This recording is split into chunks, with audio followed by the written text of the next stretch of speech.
தமிழக மின்சார வாரிய அதிகாரிகள் மீது நடவடிக்கை எடுக்க வேண்டும் என்று அண்ணாமலை வலியுறுத்தியுள்ளார். அது தொடர்பான அண்மை செய்தியை பார்த்துக் கொண்டிருக்கிறோம்.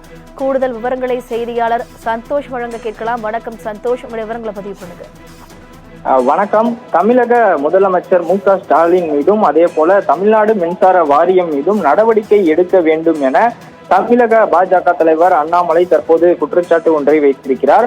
குறிப்பாக கடந்த மாதங்களுக்கு முன்பாக தமிழ்நாடு மின்சார வாரியம் ஒரு துணை மின் நிலையத்தை அமைப்பதற்காக பிஜிஆர் எனர்ஜி நிறுவனத்திற்கு வழங்கப்பட்ட ஒரு ஒப்பந்தத்தினை பணியை நிறைவேற்றாததால் ஏற்பட்ட காலதாமதம் காரணமாக ரத்து செய்யப்பட்டது.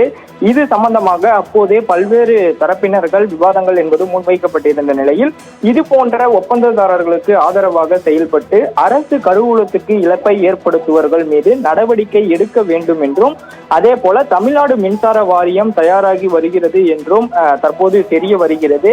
அப்படி அமைக்கப்பட்டால் பிஜிஆர் எனர்ஜி நிறுவனத்திற்கு ஆதரவாக 4442 கோடி மதிப்பிலான இடிபிஎஸ் திட்டத்தை அந்த நிறுவனத்துக்கே மீண்டும் வழங்கியதற்காக இந்த நடவடிக்கையை எடுக்க வேண்டும் என்றும் தெரிவித்திருக்கிறார்.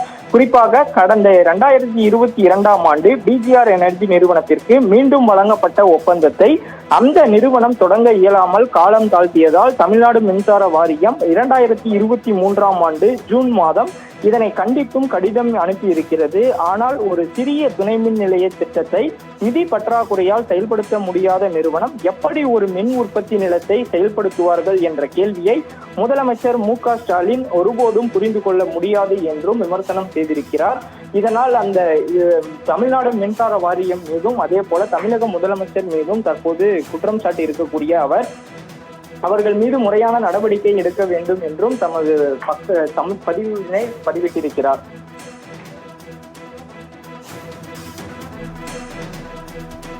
கூடுதல் விவரங்களுக்கு நன்றி சந்தோஷ்.